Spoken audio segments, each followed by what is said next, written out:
In today's video, answering a common question that I'm often asked: can the buyer of a real estate transaction back out the deal after their offer has been accepted? We're going to go through some certain scenarios where they can, and the larger question if they can or cannot, and what the consequences are of them backing out. So let's get to it.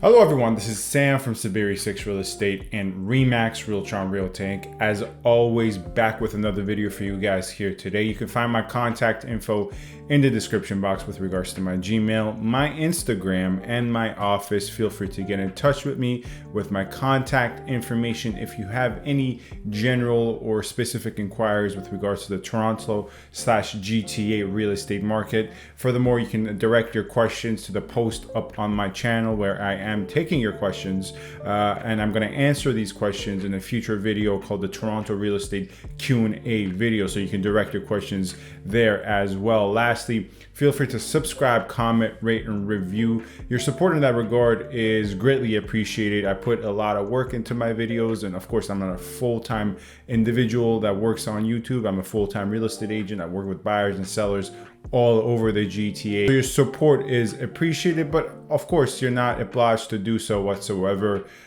Feel free not to subscribe.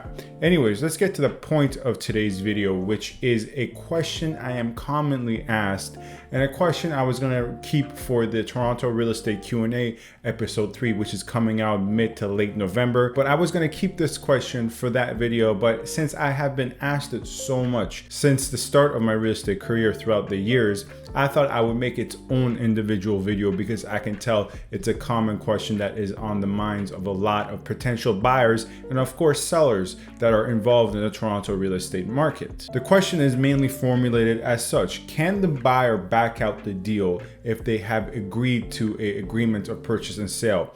Meaning they have submitted an offer on a property, whether it's a condominium or a freehold detached property, and the seller has accepted that offer. Or in another situation, they have submitted an offer, the seller has countered, and the buyer now has accepted the counter. Whether it is the acceptance of the initial offer by the seller or the acceptance of the counter offer by the buyer, in either scenario, can the buyer now back out at any point in time before closing? Of course, this is a key issue because if you're selling a property and you've made the arrangements as such, you don't want the buyer to back out last second. And if you are a buyer, right, it's probably not in your best interest either for you to submit a deposit and back out if you have cold feet. So in order to answer this, let's break it down to scenarios in which you can back out and scenarios in which you cannot back out the deal as a buyer. There's only really truly 3 scenarios in which a buyer can back out the deal, aka back out the real estate purchase. And of course, all buyers and sellers should be aware of these 3 scenarios. The most common scenario in which a buyer can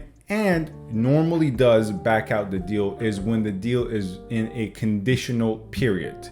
So what do we mean by a conditional period? So let's say I have made an offer to purchase your property. Now, part of the offer is of course in terms with regards to the closing dates and what comes with your property, and most importantly of all, the purchase price. But other parts of the offer contain certain clauses and conditions that are inserted for the protection of the seller and protection of the buyer. Now, of those conditions that are inserted into the offer for the protection of the buyer, the 2 main ones are often called the financing condition and the inspection condition. Of course, there are other conditions that have the same format as these and the same logic of them, but the two main primary ones that are used and are the best examples are the financing and the inspection condition. Subsequent to the acceptance of the offer, these conditions hold that the agreement to purchase and sell, aka the offer, has been accepted but conditionally so,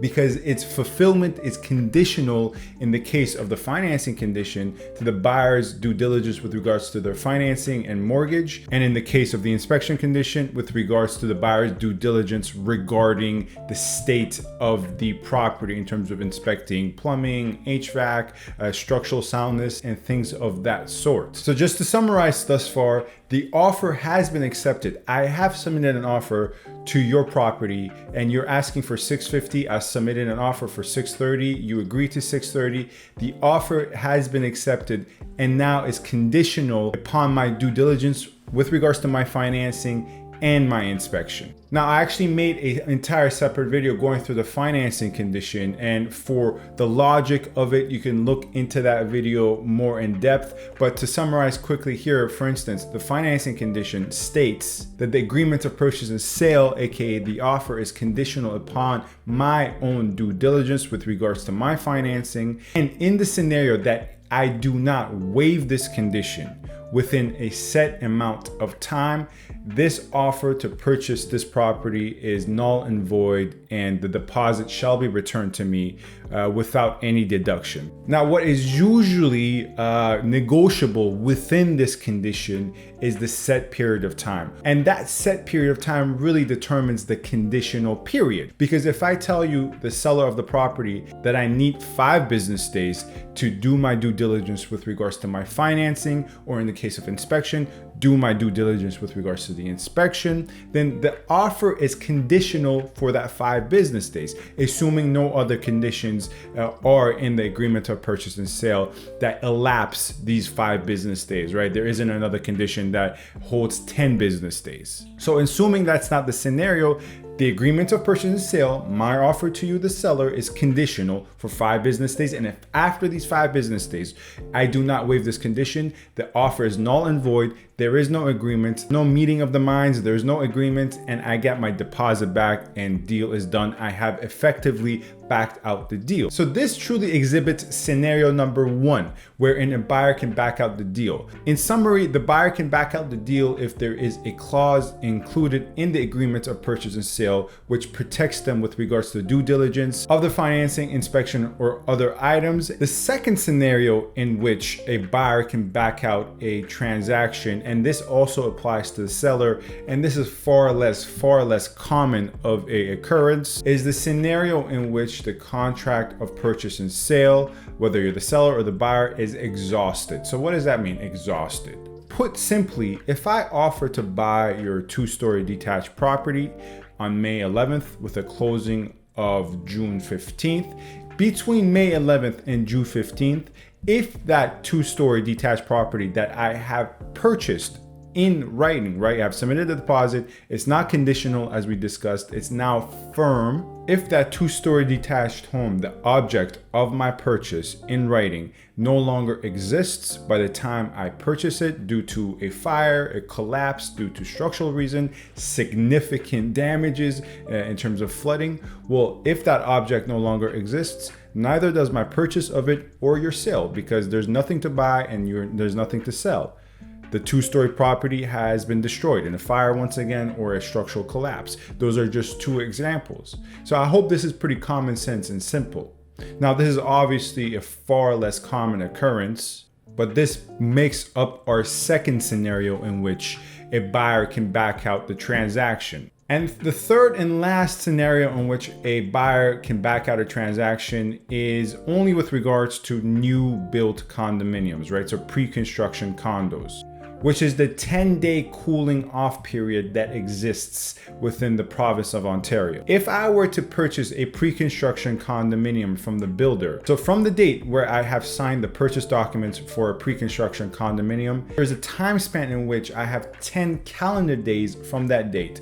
This is key, not business days, calendar days from that date to back out the transaction. Another necessary requisite is if I have received the documents of purchase. So it's not sufficient for me to sign the documents, simply sign a purchase document for a pre-construction condo on Tuesday. I have to sign and receive my own copy of the purchase documents for the 10 calendar day time span to start. Once that 10 calendar days, these 10 days of cooling off elapse, I no longer can back out the transaction, unless, of course, once again, in the case of the second example, the second scenario we discussed with regards to the exhaustion of the agreement of purchase and sale / the contract, if, let's say, by some hypothetical scenario, the 10-day cooling off period elapses, but the builder who I have purchased the condominium from goes bankrupt, or the site on which they're building the condominium somehow is destroyed, or is taken over by the government. Sure, in that case, exhaustion, the second scenario, does apply to this as well. But once again, that's like 1 in 1,000, 1 in 100,000. The most significant occasion of this is actually what I discussed in my One Blue Street East video, wherein the original builder of that site, where right now currently is One Blue Street East, the original builder of that site was going bankrupt due to multiple factors and actually had to be bought out. As a result, the deposits were returned to the original buyers of the project. And the project you see right now, the building you see there right now, is not the original project or from the original builder. It was a different builder originally. For more details, you can go watch that video. So that makes up the 3 scenarios in which a buyer can back out the deal. Anything outside of these 3 scenarios, buyer cannot back out the transaction. Now let's quickly review these scenarios. Number 1, for instance, let's say you do submit an offer with a condition, the financing condition. You do choose to waive your financing condition after your 5-day due diligence period, meaning the agreement of purchase and sale, the offer you have made the seller, is no longer conditional, it is now firm. But after waiving this financing condition and the agreement of purchase and sale becoming a firm binding contract, something goes wrong with your finances and you can no longer actually complete the transaction by the time of closing. Well, unfortunately, at this point in time, you have no actual legal recourse of backing out the transaction, and you are at risk of losing your deposits and potentially being sued for damages. Now, of course, usually in practice, that's in theory. In practice, it doesn't necessarily escalate that far all the time. If you have very much so litigious sellers and people involved in the transactions, it can. I have seen it, but it doesn't usually, go all the way to damages. Most often, there is some mediation between the buyer and the seller. If the seller is lenient, the buyer gets the deposit back after a lot of headache, or the buyer loses the deposit. But I've never seen it quite go all the way to damages, but it can happen, and I've heard of it through my colleagues as well. The same, of course, applies to a situation where that financing condition never existed in the first place, or that inspection condition never existed in the first place. If you, from the get-go, submitted a firm offer with no conditions, which obviously sellers love the most, which in a hot real estate market, as is the case in the Toronto real estate market, where there's a lot of buyer competition, that usually does happen because buyers want to differentiate themselves from other competing offers without touching the price. Thus, they submit an offer with no conditions as an incentive to the seller to accept their offer. Well, if that's the case, you submit an offer with no conditions, then once again, similarly, you're very much so out of luck. If you cannot complete the transaction,